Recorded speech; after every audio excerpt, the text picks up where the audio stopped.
Okay, and we're live. So I can't believe it. I mean, just yesterday I covered what the Batfleck movie was going to be, and now all of a sudden, the Friday news dump. It looks like another Snyder leak has dropped, and this time it's about the Flash. And if you haven't been paying attention, or if you've been living under a rock the past couple of months, you know that Andy Muschietti's The Flash dropped, and everybody fucking hated it. I didn't hate it. I didn't think it was great, but I thought it was a mid movie, and timelines were being consumed with it. I think someone said that was the worst that they had seen it since BBS dropped. But this just dropped today, and I can't believe what I'm reading. Zack Snyder's secret plan for a Flash trilogy and surprise villain revealed. It was Professor Zoom pulling the strings because he had come from the future to basically fuck with Barry. J. Oliva tells Inverse. And this is from Inverse.com by Jake Kleinman from 8 hours ago. The DC Extended Universe is full of missed opportunities. Lord, isn't that the truth? Some, like Zack Snyder's original vision for 2017's Justice League, were eventually realized. Thank God for that. But most will remain unfulfilled. I don't believe that. I still think when these sorts of stories continue to roll out, I think the reaction to Gunn's movies, if he gets them out at all, is going to be tepid at best. And I think we are going to come back to Snyder. There is a catch there in that I think some of the actors are getting older, so I don't know. We'll see what happens in 5 years. But I think everybody's still young enough to come back and get these final two movies out. But most will remain unfulfilled as the DCEU reboots itself into the DCEU under the guidance of James Gunn. However, none of these missed opportunities is quite as disappointing as the fate of The Flash, which finally arrived after years of delays only to flop hard with fans and critics alike. It didn't have to be that way. And perhaps no one knows that better than J. Oliva, a storyboard artist on several DCEU movies, who also directed the acclaimed DC animated film Flashpoint Paradox. And if you haven't seen that, you should. It's available on Max right now, along with a ton of DCEU animated universe films, and they're all really solid. I just watched Apocalypse War about 2 nights ago, and just fantastic stuff. They all run about 90 minutes. They're really good. When we were doing Zack Snyder's Justice League, I was instrumental in talking to these guys about how Flash was going to be in everything, he tells Inverse. In a conversation timed to the 10th anniversary of Flashpoint Paradox, Oliva reveals the studio's original plan for an entire Flash trilogy leading up to a Flashpoint crossover, along with the surprise Flash villain who would have been pulling the strings all along across the entire DCEU. After directing Flashpoint Paradox, Oliva worked as storyboard artist for the first 4 seasons of the CW's The Flash, crafting most of the show's action scenes. So when Warner Brothers decided to make a live-action Flash movie, Oliva was involved from the start. And if you're not familiar, I'll just give you some of the basic points of Flashpoint Paradox. Barry travels backward in time, to try to prevent his mother from being killed, and he crosses over into an alternate parallel universe where the Batman is Thomas Wayne. Wonder Woman and Aquaman are fighting each other for supremacy of the planet, the Atlanteans and the Amazons.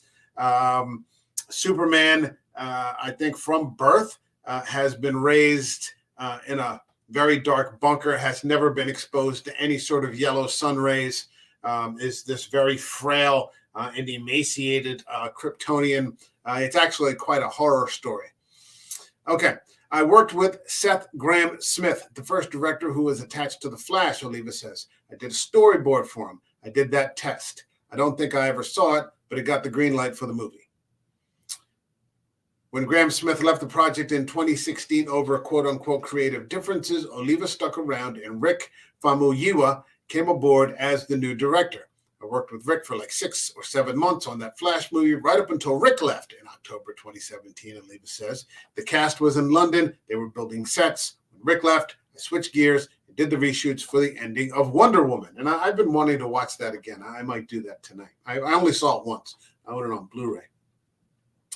What little is known about Famuyiwa's canceled Flash movie, the cast at times included Ray Fisher's Cyborg and Gal Gadot's Wonder Woman. That sounds great. One thing is clear. It was nothing like the movie released in 2023.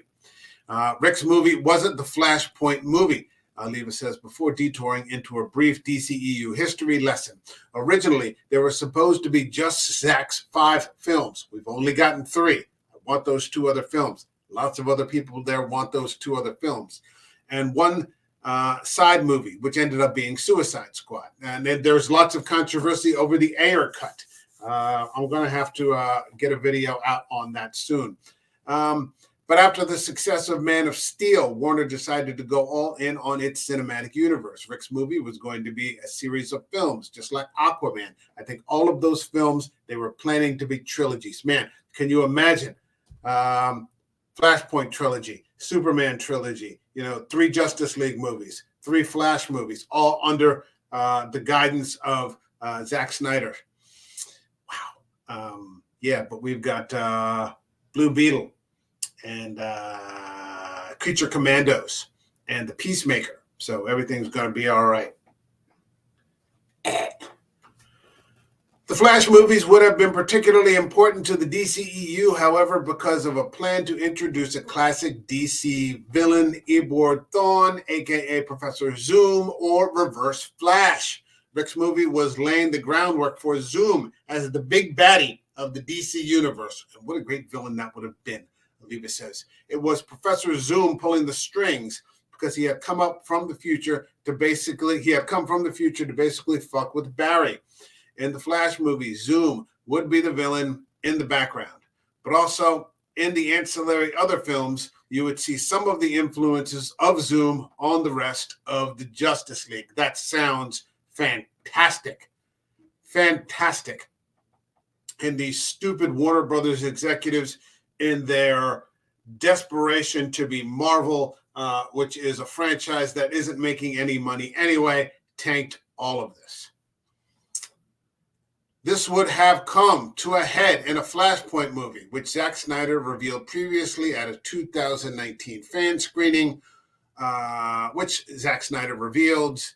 would have wrapped up his Superman-focused saga and served as a reboot for the entire franchise. At the ending of Zack Snyder's Darkseid quadrilogy, or whatever, we would end up with a Justice League Unlimited version of the Snyderverse, Oliva says, referencing the popular 2000s cartoon that featured a sprawling roster of DC superheroes. And then you flip it. You do Flashpoint Paradox. Everybody whose friends are now enemies, and it's a world that you don't want to live in. You can reboot the universe and introduce a new cast that way, because after 10 years, the actors need to go on to something else. For Oliva, that planned Flashpoint movie was also a chance to bring his original animated film to life, complete with its epic world-destroying conflict between the Amazons and the Atlanteans, like I was talking about. In both the comic and the cartoon, the story hinges on a fatal love triangle involving Aquaman and Wonder Woman. I won't get into that for people who may not have seen it. But I mean, yeah, it's a 10-year plan that makes complete sense. Complete sense.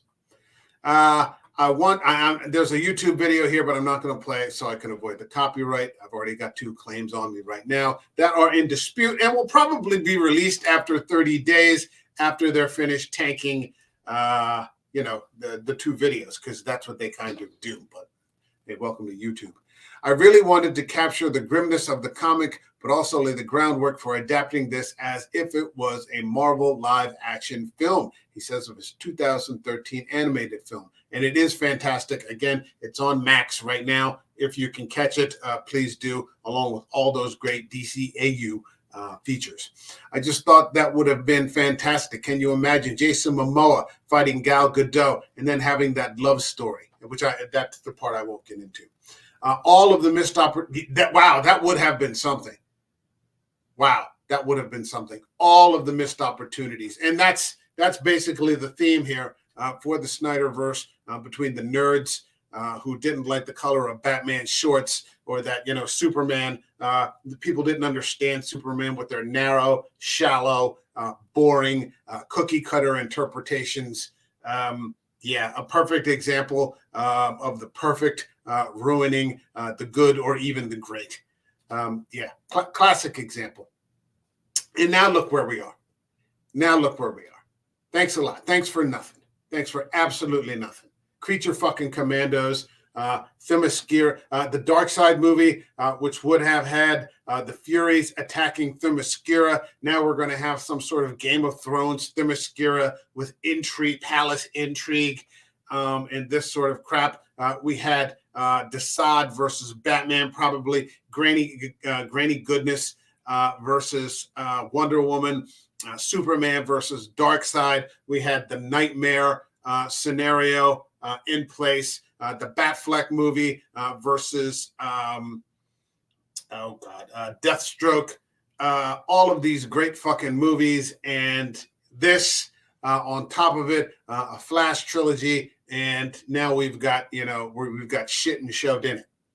All of the missed opportunities, Oliva concludes with a hit of whimsy. Being a part of it was so exciting, and then having to shift gears and pivot. It's kind of sad. I would have loved to have seen it get to this point. That is fucking horrible. That's just a horrible, horrible thing to have to read, that we had all these great films lined up. I personally am burned out on comic book movies. I'll be covering Snyder. I'm going to be covering Snyder related things. I can't give James Gunn my money. I don't want to do it. Everybody else is free to make up their own mind, obviously, but I won't be doing that. I won't be following that.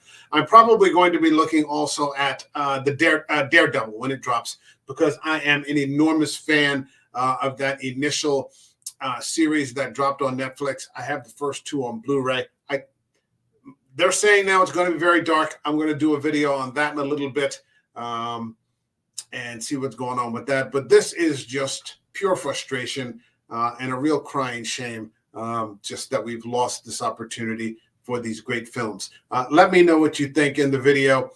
Leave a comment, like the video, subscribe to the channel. I've got more coming up later on, and we'll see you all in the next video. All right, guys, be good to each other.